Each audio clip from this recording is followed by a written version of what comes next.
Agora a gente vai receber o deputado Evair de Mello aqui no programa Entre Linhas. Boa tarde, deputado. Seja bem-vindo mais uma vez aqui ao nosso programa. Gostaria de falar com o senhor, né, sobre o seu pedido, inclusive, para que Eduardo Bolsonaro possa trabalhar, né, atuar como deputado lá do exterior, né, já que ele se colocou nessa posição até para se proteger, de certa forma, de uma perseguição política, judicial e etc. E esse seu pedido, ele se ampara, inclusive, no regimento interno, né? Gostaria que o senhor explicasse para a gente, por favor. Boa tarde novamente.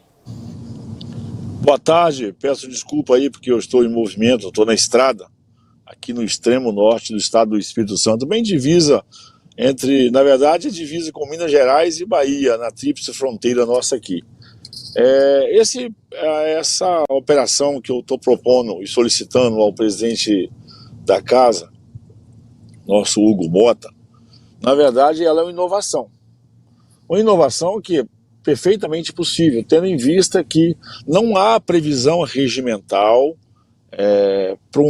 para esses casos. E por que não há previsão regimental determinante para esses casos? Porque essa opção dessa votação nossa remota veio a partir da pandemia e, na verdade, nós estamos atualizando o nosso regimento interno para com a necessidade do nosso dia a dia. Porém, hoje, por ato da mesa, você pode permitir com que o deputado vote do seu estado, o deputado que esteja em viagem por outros estados possam participar do processo de votação, e em muitas ocasiões, aconteceu comigo e com os parlamentares, mesmo estando no exterior, nós podemos perfeitamente participar do processo, participando das comissões, de plenário, com manifestações, de forma a não contaminar o painel com a minha ausência ou com a ausência de parlamentares. Portanto, não há nenhum jabuti nessa interpretação pedindo ao presidente da mesa para que, nesse caso específico, dado essas condições, é preciso ter esse reconhecimento dessa prerrogativa ao Eduardo para, inclusive, ele no exercício do mandato possa, inclusive, se manifestar diante até de algumas acusações, porque de forma covarde e sorrateira, o PT, pelo seu líder, Lindenberg Faria, está usando, por estar no mandato, né, todas as prerrogativas do mandato para poder fazer acusações do Eduardo, para poder fazer, assim, na verdade, uma difamação do trabalho que o Eduardo está fazendo e até liderar politicamente uma perseguição ao Eduardo. Eu preciso dar ao Eduardo condições plenas de defesa de manifestações e exercício do mandato. Então, essa decisão, ela não agride o regimento, ela compete à mesa, e eu espero que o presidente possa ter essa sensibilidade e permite com que o Eduardo exerça o seu mandato remotamente, sem nenhum compromisso, tendo em vista que tecnologicamente já é possível, e isso já acontece hoje. Muitos parlamentares votam do seu estado, votam do gabinete, votam de outro país, missões internacionais. Então agora é só questão do ato da mesa, cujo o presidente tem essa prerrogativa. Deputado, nós tivemos também essa semana, né, essa situação envolvendo a deputada Carla Zambelli, que também hoje se encontra no exílio fora do território brasileiro. E como é que o senhor vê aí que dois dos deputados mais votados do Brasil, no caso da deputada Zambelli, a deputada federal mais votada do país, com 1 milhão de votos na última eleição em 2022, estejam fora do território nacional e com as suas garantias constitucionais, as suas imunidades ameaçadas? Como é que o senhor enxerga essa situação na condição de deputado federal? Olha, eu lamento muito, na verdade, o nosso Supremo e a nossa Procuradoria, e até a mesma AGU, estarem tratando o legislativo dessa forma. Estão fazendo um mal que pode ser irreversível de consequências, não só morais, éticas, como também políticas.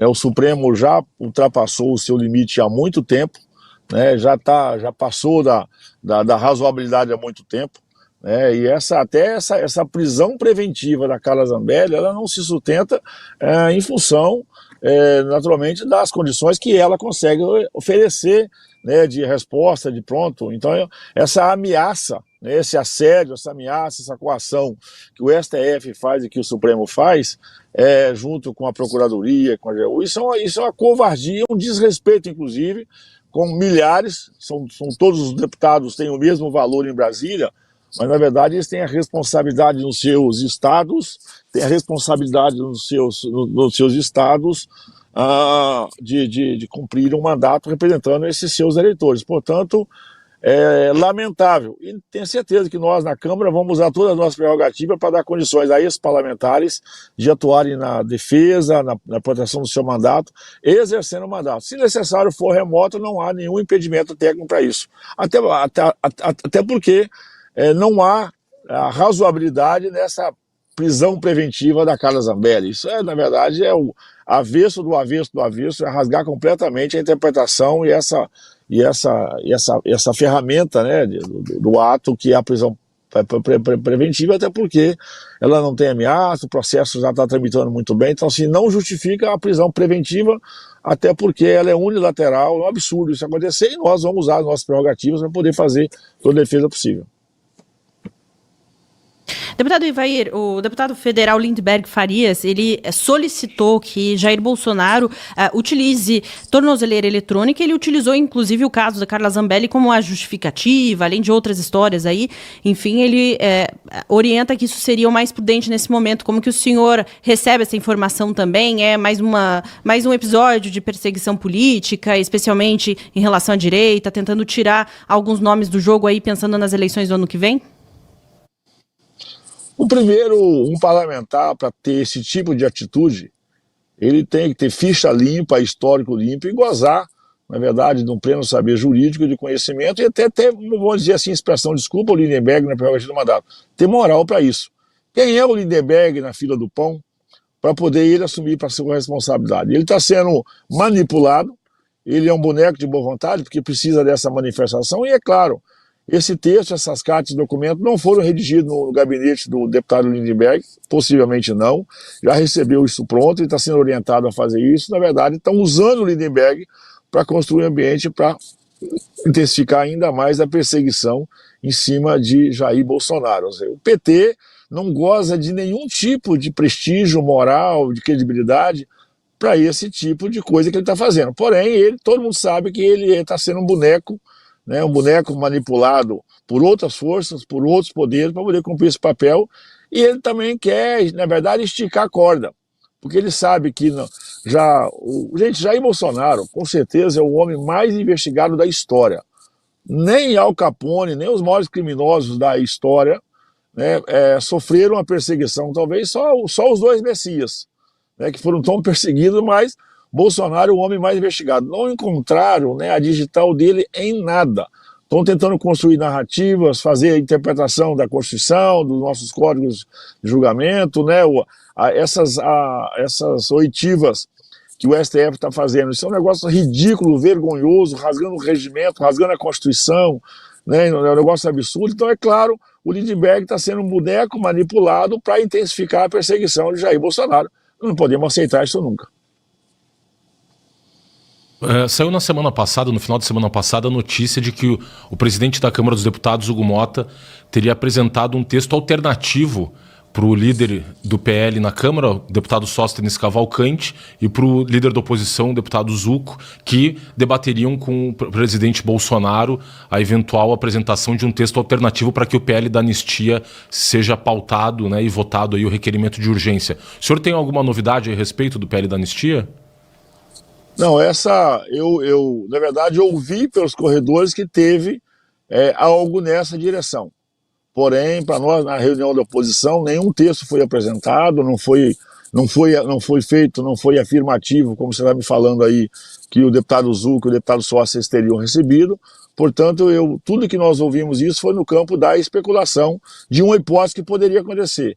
Honestamente, até na última quinta-feira que nós estávamos em Brasília, e até hoje na reunião virtual e nos nossos grupos de oposição, nenhuma manifestação nessa direção, e nós continuamos irredutíveis nas negociações, porque nós queremos sim a anistia ampla e restrita e mais rápido possível para restabelecer a nossa normalidade. Ótimo. Deputado, um assunto importantíssimo hoje também é STF analisando o artigo 19 do Marco Civil da Internet. A gente sabe que, na verdade, isso seria atribuição, né, do próprio Congresso decidir, analisar essa questão de regulação ou não das redes sociais, né, no caso, censura das redes sociais. Mas a gente sabe que há muito tempo o Judiciário tem tentado atuar naquilo que compete ao Legislativo. Como o senhor vê isso e quão importante é estar atento ao que está acontecendo hoje, como as coisas ainda podem piorar em relação à censura? Olha, um país onde os juízes do STF já viraram influenciadores digitais há muito tempo. Os juízes estão falando fora do processo. Estão falando antes do processo. A decisão de hoje, eu vou dizer assim, que passa fora do tubo. Ninguém tem nenhuma dúvida da decisão que eles já decidiram antecipadamente, inclusive com opiniões, palavras e gestos que eles fizeram com antecedência. É lamentável, porque o STF está, de certa forma, também servindo a interesses. E interesses ocultos, né? Na verdade, nós não sabemos efetivamente o que está por trás dessa intenção maléfica do STF e dessas atitudes completamente ilegais. A impressão que nós temos é que efetivamente existem outros interesses, existem pessoas, e estruturas, e estados e poderes que estão agindo sobre o STF para que tomem essas atitudes.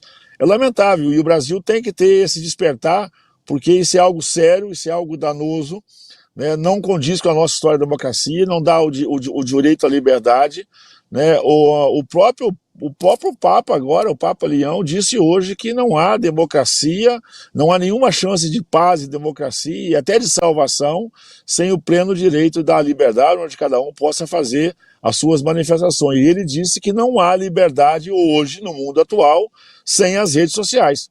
Portanto, além de cometerem crimes o STF, né, eu sou católico, né, possivelmente com a orientação do Papa também, eles estão aí, na verdade, cometendo até um pecado, alguma heresia. Porque o Papa disse muito claro, não há liberdade sem rede social, porque rede social é fruto, inclusive, de aplicação da tecnologia. Quem construiu a rede social é quem frequentou os bancos escolares, a universidade, o ensino médio, enfim, é quem estudou. Rede social é educação aplicada. Quem defende educação e conhecimento, naturalmente, tem que respeitar e compreender que esse conhecimento aplicado vai trazer inovações e mudanças no nosso dia a dia, entre elas a rede social. Deputado, tivemos aí uma entrevista do presidente Lula se referindo ao deputado federal Eduardo Bolsonaro como terrorista, pela articulação que ele vem fazendo para que sejam eventualmente aplicadas aí sanções da Lei Magnitsky contra o ministro Alexandre de Moraes e os demais agentes de Estado envolvidos nessas violações aí aos direitos fundamentais dos brasileiros, dentre eles o direito à liberdade de expressão. Como é que o senhor enxerga essa declaração do presidente Lula, que inclusive também falou em discurso no domingo passado no Congresso Nacional do PSB, de que a direita teria o objetivo aí de eleger muitos senadores e conquistar a maioria no Senado para avacalhar o Supremo Tribunal Federal? O Lula é um idiota por completo e hoje ele é um bobo da corte. O que o Lula fala já não tem impacto em mais nada, porque o histórico da vida dele é o histórico da mentira, das ilações, e não goza de nenhuma credibilidade. Apesar da pouca idade, mas se compararmos a história de vida do Eduardo Bolsonaro com a história do Lula, o Lula deveria, desculpa a expressão popular, lavar a boca para falar do Eduardo. Quem tem um histórico de crime, quem tem um histórico de enfrentamento da Constituição, do sistema democrático, quem já afetou com narcotraficantes, quem se reúne com a Hamas, Hezbollah e as Farc é o Lula. Portanto, assim, esse cidadão Lula, para mim, já perdeu a legitimidade de presidência da República, porque ele foi levado ao poder. O Lula não venceu a eleição, o Lula não ganhou a eleição, ele foi levado. O sistema fez o Lula retornar à presidência. Mas no seu histórico de vida, o Lula não tem nenhuma credibilidade moral para falar de qualquer cidadão. Ainda mais do Eduardo Bolsonaro, que tem um histórico de boa formação. Ele é um agente da Polícia Federal concursado, disputou um concurso, um dos concursos mais disputados do Brasil, que tem conhecimento de causa, tem feito um trabalho importante, inclusive de enfrentamento, exercendo, né, a plenitude do seu mandato. Então, assim, é lamentar que o presidente da República também é massa de manobra. Na verdade, ele perdeu o empoderamento da economia, ele não consegue sair dos escândalos quando estão envolvidos, por exemplo, o roubo do INSS, ele está cobertando aí a roubalheira que teve, a quebradeira que teve no nosso correio e tenta dar uma de moralista. Volto à pergunta, nesse item de moral, o Lula é ninguém na fila do pão. Ótimo. Nós agradecemos demais sua participação aqui, deputado. Te esperamos mais vezes aqui no programa Entre Linhas. Tá, eu agradeço a oportunidade, peço desculpa aqui por estar em trânsito, mas espero poder contribuir com essa reflexão desse Brasil, que com esse apagão, mas a oposição tem lucidez, tem atitude, e nós não vamos ceder nem um passo na direção de restabelecer a plena liberdade e o equilíbrio entre os poderes, mesmo que precisamos de agir. o Brasil do futuro vai reconhecer o esforço que essa oposição está fazendo para preservar a liberdade, preservar o direito político e permitir que a nossa democracia consolidada permite a participação de todos. Ótimo, muito obrigada por mesmo aí em trânsito nos atender, também responder as nossas perguntas. A gente espera com certeza mais vezes aqui.